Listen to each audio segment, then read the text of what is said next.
जी, तो यहाँ हम डिस्कस करेंगे double integral and polar coordinates में ही, लेकिन यहाँ पे हमारे पास जो है एग्जांपल है कार्टेशियन फॉर्म में है और दूसरा आपको लिमिट्स नहीं गिवन, तो लिमिट्स आपने फाइंड करनी है। जैसे पहले मैंने डिस्कस किया था, अगर तो आपके पास लिमिट्स भी गिवन हो पोलर फॉर्म में और इक्वेशन भी पोलर फॉर्म में गिवन हो, फिर तो बहुत डायरेक्ट आप उसको सॉल्व कर लेंगे, मीन उसका कुछ भी जरूरत नहीं है।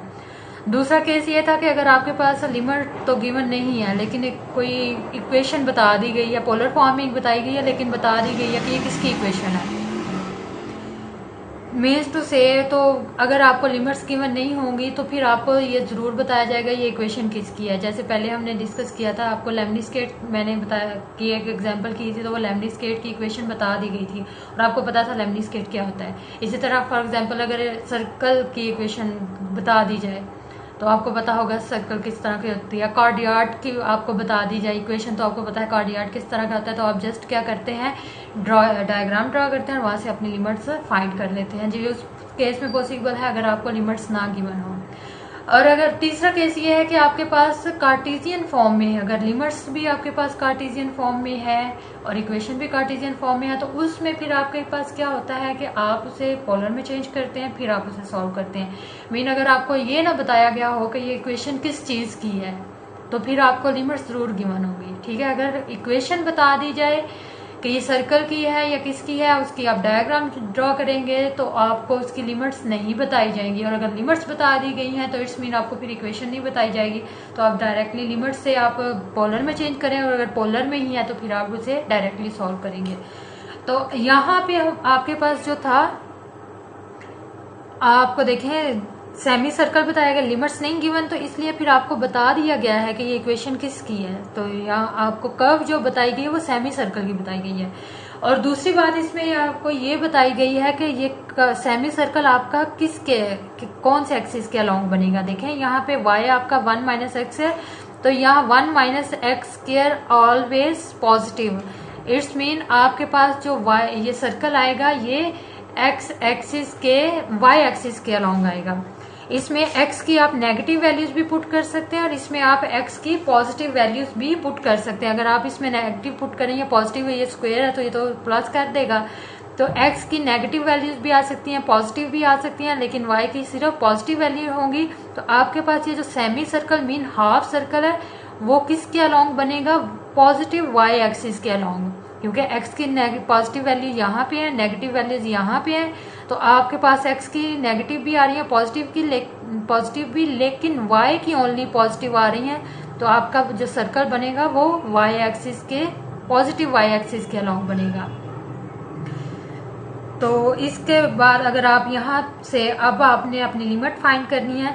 दूसरी बात आप देखें, आपके पास ये कौन सा सर्कल है, सेमी सर्कल है और यूनिट सर्कल है, क्योंकि यहाँ से अगर आप इक्वेशन फाइंड करें, दोनों तरफ स्केयर लें, तो ये Y square is equal to 1 minus X square को उठा के इस साइड पे ले जाएं तो ये X square plus Y square is equal to 1। तो मीन्स टू से ये आपके पास यूनिट सर्कल बन गया, X square plus Y square is equal to 1 आपके पास क्या है, रेडियस, तो ये आपके पास एक यूनिट सर्कल बन गया।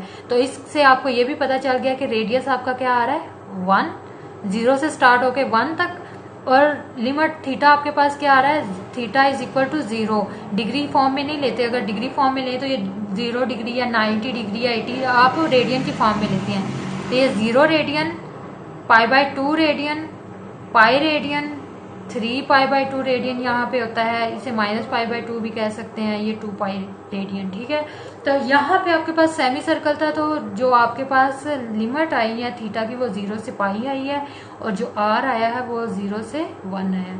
तो ये आप पुट कर दें, लिमिट्स आपके पास आ जाएंगे, आर की आ जाएगी 0 less than is equal to are less than is equal to 1, और थीटा आपके पास आ जाएगा 0 less than is equal to theta less than is equal to π/2। दूसरी आपके पास इक्वेशन गिवन थी ई x square plus Y square, तो सबसे पहले आपने इसको भी चेंज करना है पोलर में। तो आप क्या करेंगे, X is equal to R cos theta put कर देंगे and Y is equal to are sine theta put कर देंगे। एक्स की जगह आर कॉस थीटा पुट करें तो ये आपके पास आ जाएगा ई R square cos square theta plus R square sine square theta. तो ये आपके पास आ जाएगा ई R square cos square theta plus sine square theta cos square theta plus sine square theta which is equal to 1, तो ये आपके पास क्या आ जाएगा ई आर स्क्वायर। ठीक है, ये भी आपके पास आ गया। दूसरा D Y by D X की जगह आप क्या पुट करते हैं, आर डी थीटा। ठीक है, इस सारी चीजों को यूज करें, अपने इस इक्वेशन में पुट कर दें। मीन रीजन जो आपके पास आ रही है, सारा रीजन आ रहा है और इसकी लिमिट्स आपने फाइंड कर ली है इस पूरी रीजन की।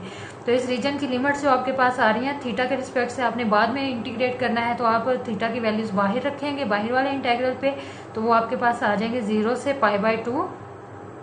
और आर के रिस्पेक्ट से आपने पहले इंटीग्रेट करना है, तो आर की लिमिट्स आप अंदर रखेंगे, ये 0 से 1 ई आर स्क्वायर और साथ आर डी थीटा। अब एक्सपोनेंशियल फंक्शन की इंटीग्रेशन आप कैसे फाइंड करते हैं, मीन एक्सपोनेंशियल फंक्शन में जो भी पावर आपके पास गिवन हो उसका अगर आगे डेरिवेटिव हो तो आप डायरेक्टली उसकी इंटीग्रेशन फाइंड कर सकते हैं। अब देखें यहाँ आर स्क्वायर है, आर स्क्वायर का डेरिवेटिव क्या होगा 2r। आर तो यहाँ आपके पास है लेकिन 2 मिसिंग है, तो आप क्या करेंगे 2 से इसे मल्टीप्लाई भी कर देंगे और डिवाइड भी कर देंगे। 0 से π/2 तो 1/2 से मैंने डिवाइड भी किया और यहाँ मैं इससे मल्टीप्लाई भी कर दूंगी, मीन 2r डी थीटा बन जाएगा।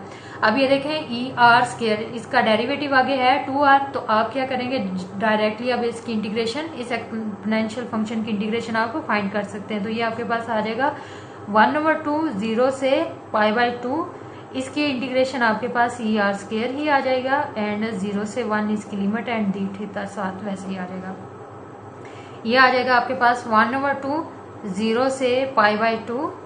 ठीक है, इसमें आप लिमिट्स पुट कर दें तो ये आर 1 का स्क्वायर तो 1 ही आएगा, ई 0 का स्क्वायर 0 आ जाएगा एंड डी थीटा, तो ये आपके पास आ जाएगा 1/2 ई माइनस ई की पावर 1, तो ये ई ही आ जाएगा, 0 से π/2 भी साथ लिख लें, ई आ जाएगा एंड ई नॉट मीन कुछ भी है नीचे ऊपर पावर में 0 आ गया तो वो हमेशा क्या बन जाता है 1 बन जाता है, तो ये डी थीटा साथ वैसे ही आ जाएगा। ये तो कांस्टेंट है क्योंकि थीटा के रिस्पेक्ट से अब आपने इंटीग्रेट करना है, तो ये उसके रिस्पेक्ट से कांस्टेंट है, तो ये आपके पास ई माइनस 1/2 ऐसे ही आ जाएगा। और थीटा के रिस्पेक्ट से इंटीग्रेट करें थीटा और 0 से π/2 जी लिमिट्स पुट कर दें तो ये आ जाएगा ई माइनस 1/2 π/2 माइनस 0, तो ये आपके पास आ जाएगा π/2, सॉरी ये π/2 है या क्या लिमिट से 0 से π आ रही है लिमिट, सारी लिमिट हमने गलत कर दी है, 0 से π लिमिट थी, थीटा 0 से π था, 0 से π, ये सारी π/2 लगाई हुई है, तो ये आ जाएगा π माइनस 0, तो ये आपके पास आ जाएगा π/2 ई माइनस 1, ये आपके पास आंसर आ गया इसका। इसी तरह देखें नेक्स्ट एग्जाम्पल है। अब यहाँ पे क्या है, आपको लिमिट्स गिवन है लेकिन किसमें, कार्टेशियन फॉर्म में, इक्वेशन भी कार्टेशियन फॉर्म में गिवन है। अब यहाँ आपको नहीं बताया गया कि ये किस चीज की इक्वेशन है, बताने की जरूरत नहीं थी क्योंकि आपको लिमिट्स दे दी गई हैं, इसलिए आपको इक्वेशन किस चीज की ये नहीं बताई गई। ठीक है, तो इसमें आपने क्या करना है, सबसे पहले आपने क्या करना है, इसकी इसे पोलर में चेंज करना है और फिर इसे सॉल्व कर लेना है। इसकी डायग्राम की जरूरत ही नहीं क्योंकि डायग्राम आपको बताई नहीं गई। तो इसमें एक चीज का ख्याल रखें कि ये आपके पास 1 माइनस एक्स के मीन ये फंक्शन है एक्स पे डिपेंड कर रहा है, तो इट्स मीन ये वाई की लिमिट्स होंगी, ये x की नहीं लिमिट्स हो सकती क्योंकि x is equal to √1 minus X square which is not possible. तो ये आपके पास जो लिमिट्स होंगी ये किसकी होंगी, y की लिमिट्स होंगी, तो ये आपके पास आ जाएगा 0 less than is equal to Y less than is equal to 1 minus X square. ठीक है, और दूसरी आपके पास लिमिट आएगी 0 less than is equal to X less than is equal to 1, mean ये y की लिमिट्स है और ये x की लिमिट्स हैं, तो आपने लिमिट्स रख ली हैं। अब आप क्या करेंगे, इनको पोलर में चेंज करेंगे तो आपके पास वही फॉर्म है, x इज इक्वल टू आप क्या करें r cos थीटा पुट कर दें and y is equal to r sin theta put कर दें। x is equal to r सबसे पहले यहाँ पुट करें, तो यहाँ से आप जो लिमिट्स फाइंड करेंगे वो इस तरह से आएंगे, 0 less than is equal to y की जगह आपने पुट कर दिया r sin theta and less than is equal to x की जगह आपने पुट कर दिया cos थीटा का स्क्वायर। ठीक है, तो इस पूरी इक्वेशन पे आप स्क्वायर ले लें, 0 का स्क्वायर 0 ही आएगा, r square sine square theta आ जाएगा आपके पास, less than is equal to square square root से कैंसिल हो जाएगा, तो ये आ जाएगा 1 minus r cos square theta. तो ये आपके पास आ जाएगा 0 less than is equal to are sine square theta. अगर इसको उठा के मैं इक्वेशन मीन इस साइड पे ले आऊँ, इनइक्वालिटी के इस साइड पे, तो ये माइनस से इधर आके क्या आ जाएगा, प्लस हो जाएगा R cos square theta which is equal to 1। तो ये मेरे पास आ जाएगा R square sine square theta plus cos square theta. R square को मैंने कॉमन ले लिया, बाकी क्या बचा, sine square theta plus cos square theta which is equal to 1। तो ये आ जाएगा 0 less than is equal to R square less than is equal to 1। और अगर इस पूरी इक्वेशन का मैं दोबारा से अंडर रूट लूँ तो ये मेरे पास आ जाएगा 0 less than is equal to are less than is equal to 1। तो देखें आर की लिमिट्स फाइंड हो गई हैं। इसके बाद आपने क्या करना है, थीटा की लिमिट्स फाइंड करनी है। y की लिमिट्स के रिस्पेक्ट से आपने r की फाइंड की है और x के रिस्पेक्ट से आप क्या करें, थीटा की लिमिट्स फाइंड कर दें। तो अब यहाँ पे क्या करेंगे, x की जगह आप क्या पुट कर दें, r cos theta which is equal to 1। cos को सारी इक्वेशन से डिवाइड कर दें तो आपके पास आ जाए cos inverse 0 less than is equal to r, cos से डिवाइड किया तो ये r आ जाएगा less than is equal to cos inverse 1। ठीक है, cos इनवर्स 0 आपके पास पाई बाय 2 होता है, less than is equal to are less than is equal to 0। तो ये आपके पास लिमिट आ गई पाई बाय 2 से 0। लेकिन ये आपने एरिया फाइंड करना है, तो आपको पता है एरिया कभी भी नेगेटिव नहीं होना चाहिए। तो नेगेटिविटी से बचने के लिए आप क्या करते हैं, सम टाइम अपनी लिमिट्स को चेंज कर देते हैं, अपर और लोअर को, या फिर आप अगर ऐसे सॉल्व करते हैं तो नेगेटिविटी को आप निग्लेक्ट कर देते हैं। तो आप क्या करें, यहाँ पे नेगेटिविटी से बचने के लिए लिमिट्स को चेंज कर दें, मीन जो 0 को लोअर रख दें, पाई बाय 2 से को अपर रख दें। और यहाँ पे आप अब लिमिट्स पुट कर दें अपने इस इक्वेशन में। और दूसरा आपको पता है X square plus Y square आपने पहले फाइंड कर लिया, ये आर स्क्वायर के इक्वल होता है हमेशा। और D Y by D X आपके पास आता है आर डी थीटा के इक्वल। ठीक है, तो आप जस्ट अपने इस क्वेश्चन में सब कुछ पुट कर दें मीन पोलर फॉर्म में। तो थीटा के रिस्पेक्ट से आपने बाद में कैलकुलेट करना है, थीटा की वैल्यू आप बाहर रखेंगे। तो थीटा की आपके पास आई है 0 से पाई बाय 2, सॉरी ये थीटा है, ये थीटा है, ये आ जाएगा आपके पास 0 से पाई बाय 2। और आर की आपके पास क्या आई है, लिमिट्स आई हैं 0 से 1। X square plus Y square की जगह आपने क्या पुट करना है, X square plus Y square की जगह आपने आर स्क्वायर पुट करना है। और D Y by D X की जगह आपने पुट करना है आर डी थीटा। ठीक है, तो आप इसमें इसको आप सॉल्व कर लें, ये आपके पास आ जाएगा 0 से pi by 2 R cube D theta. तो ये आपके पास आ जाएगा, सॉरी 0 से 1, अभी इसे इंटीग्रेट नहीं किया, तो ये आ जाएगा 0 से पाई बाय 2, आर के रिस्पेक्ट से पहले करें तो आर 4/4 लिमिट 0 से 1 डी थीटा। लिमिट्स पुट करने के बाद ये आपके पास 1/4 ही आएगा, 0 से पाई बाय 2 जब आप लिमिट पुट करें 1/4 या 0 तो ये डी थीटा आ जाएगा।